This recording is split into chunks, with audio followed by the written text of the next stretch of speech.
Well, hi there, Johnny here from johnnyliptonstudios.co.uk, and welcome to the very first of my Studio One version 3 videos.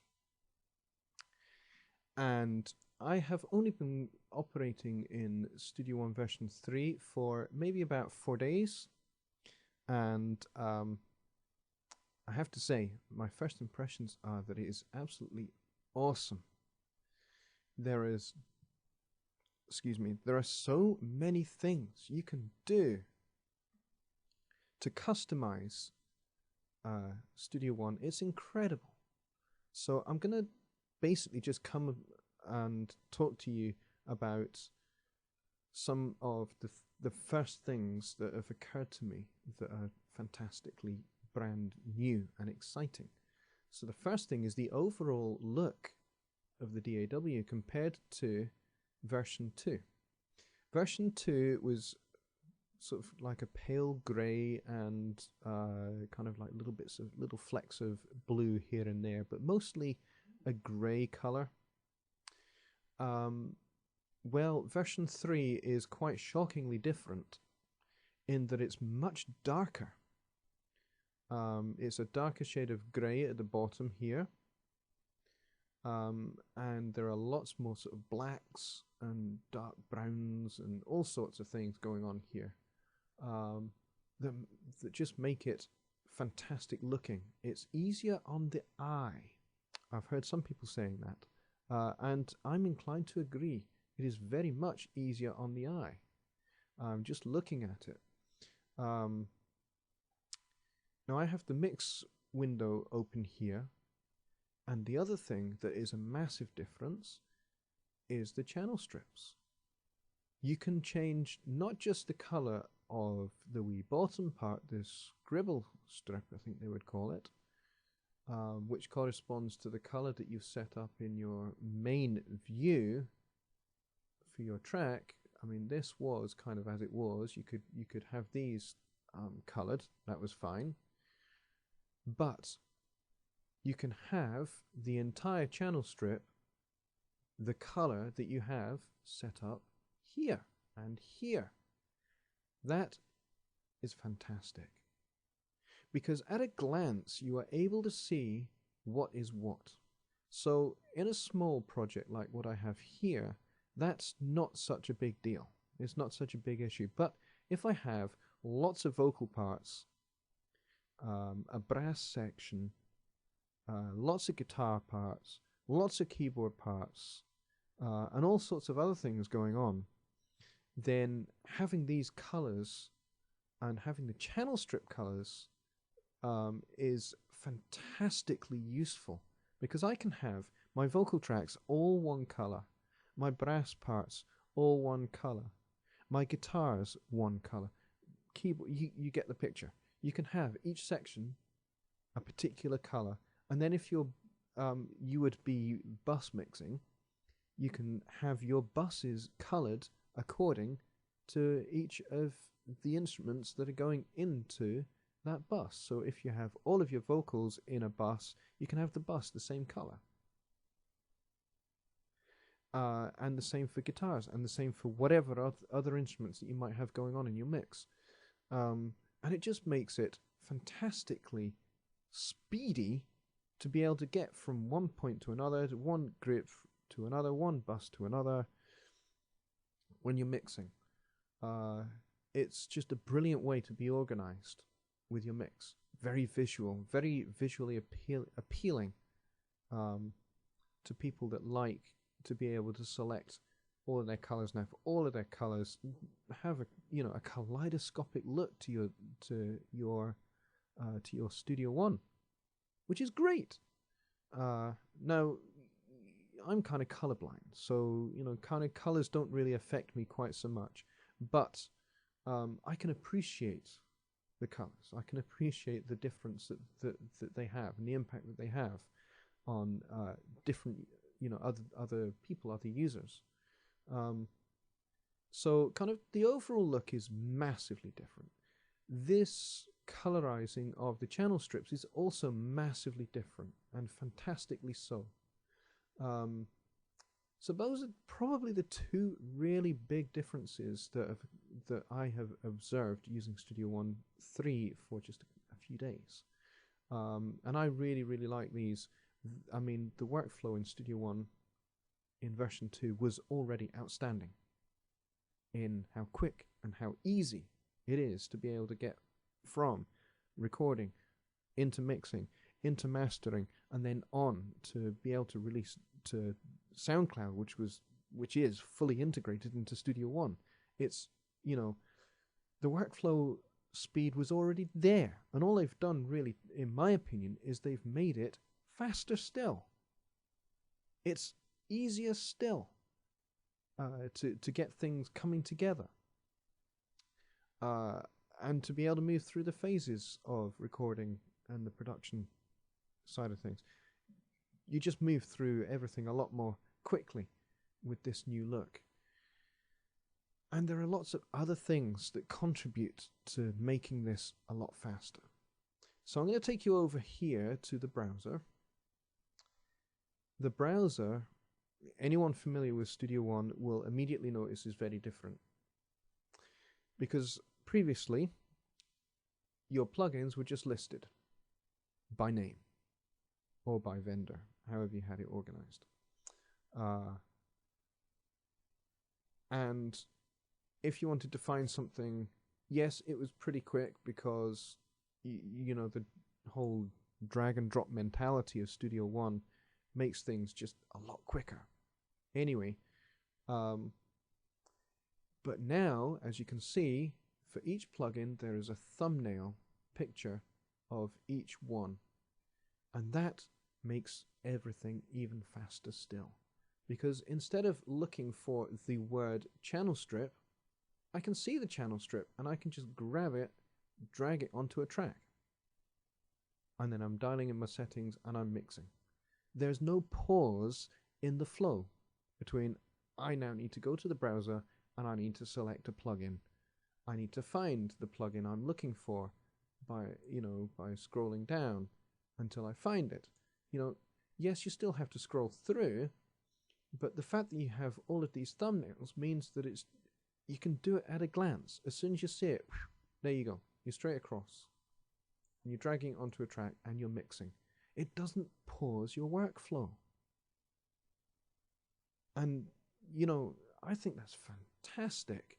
It's just a brilliant idea, a brilliant change of pace for Studio One. The next thing I'm going to talk about is up here at the top of the main window. So I'm going to turn the mixer window off. And this is called the Arranger track. Now this is brilliant. I'm going to use that word a lot for Studio One because it is brilliant. In Scotland, we would call Studio One drop dead brilliant, or pure dead brilliant, because it certainly is. Now, the Arranger track is a new addition to Studio One, and it follows pretty much automatically standard song form. So intro, verse, chorus, solos. It has all of these standard terms fixed into it, and it will follow it. So you're just basically having to draw a line, and it automatically comes up with intro at the start of the song. Well, yeah, every song starts off with an intro, mostly. And then it goes into a verse. And so does Studio One, and so on. So you could effectively just draw one great big long line. And every time you release the mouse, it starts the next one. But the thing is, these don't just help you at a glance look at where you are in your song. It goes one step better than that. And that is that every piece of audio contained within this section that's labeled intro is attached to that label. So if I decide that actually I don't want the intro, I want the intro to come somewhere else and be called something else, I can just click, drag, and move it. Now, as it happens, this is exactly where I want it. I want the intro at the beginning, thank you very much. But let's say I have verse 1 and verse 2 here back to back. Let's say I wanted to actually put a chorus in there. Well, that's fine, because I can grab my chorus and I can drag it and I can park it in between these two verses. Dead easy. But the thing is, all the audio that is attached to this chorus moves with it. I don't have to draw a lasso around it and hope that I catch everything. And not dragging something else in error, which then messes up the whole song. You're having to do all sorts of moving about of individual blocks to try and get it all to fit back together again, which takes time, which is annoying, and which actually stops you being creative.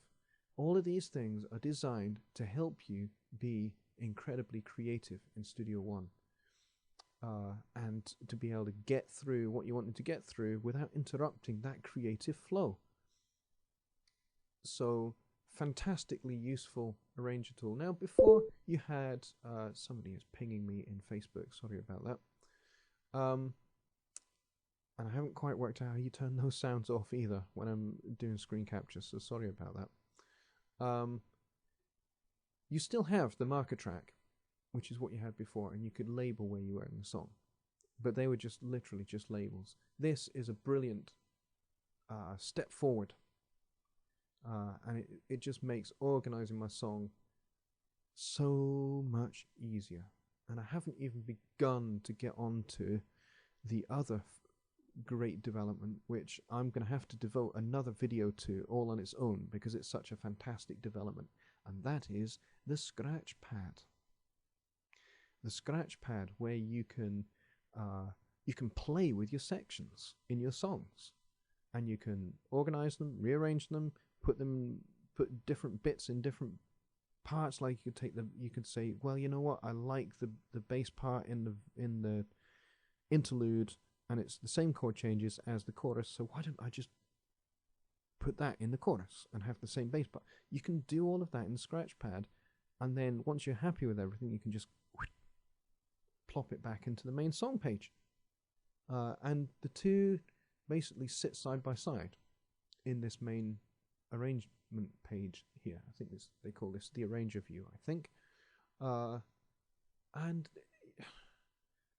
that's just a breathtakingly simple but brilliant idea, because you can play with your ideas without having to park it at the end of a song and then drag it, which is what you would do before. Certainly what I did before, if I was kind of like, yeah, you know what, I'm not entirely 100% happy with this section here, I might look at playing about with it before I put it back. You don't need to do that anymore. You can do that in scratchpad instead. What a wonderful idea, which I haven't even begun to explore yet, but I've seen other people explore it with great effect, so I'm looking forward to getting stuck into that. And that can all be accessed up here in this bar up the top here. So pretty much that's all I'm going to talk about in terms of how it looks. And what I'm going to talk about now is I'm going to move on to talk about how it sounds, because it looks fantastic. How about how it sounds? And whilst we're doing that, I'm going to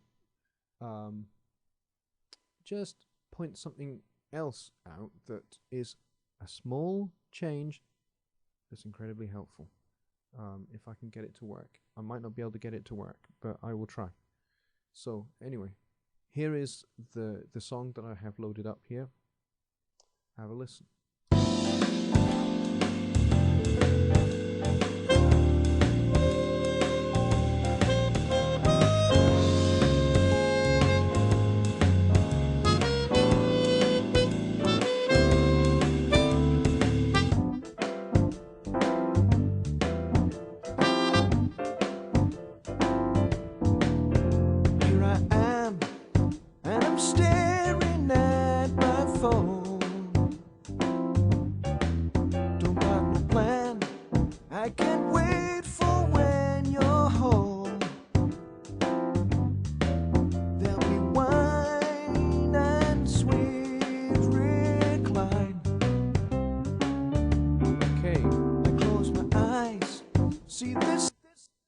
Did you see that yellow line coming down in the drum bus there when I was playing about with the compressor?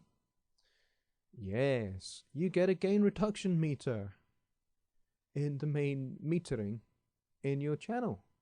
Fantastic. So at a glance, again, I can see how much gain reduction I'm getting in my compressor.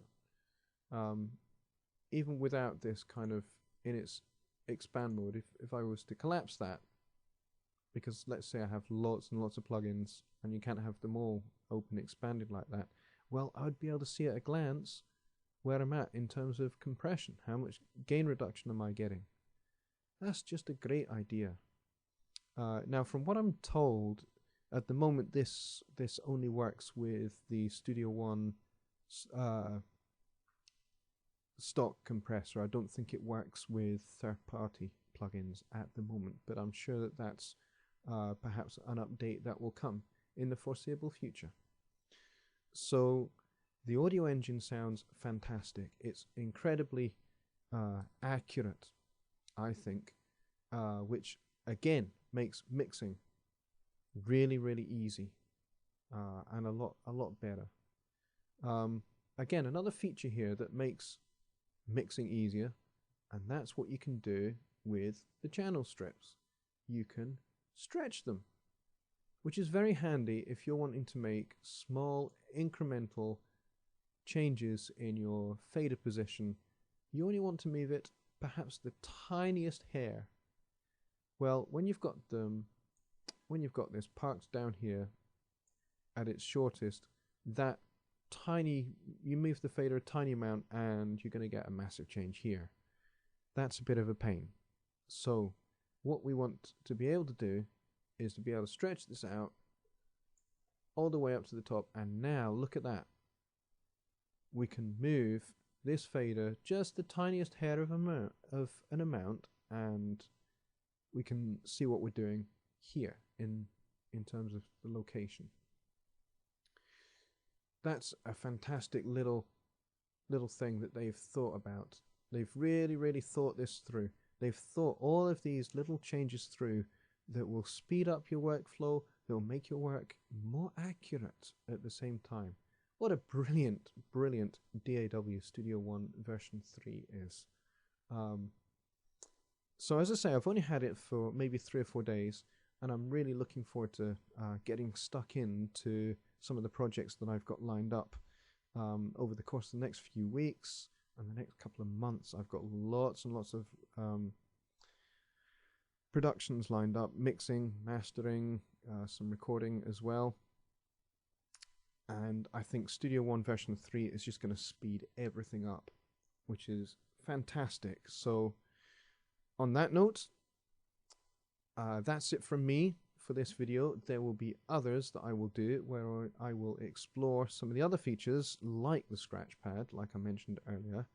I'm sure I will do, once I've had a chance to play with that myself, I will do a video on it and a review of how that works.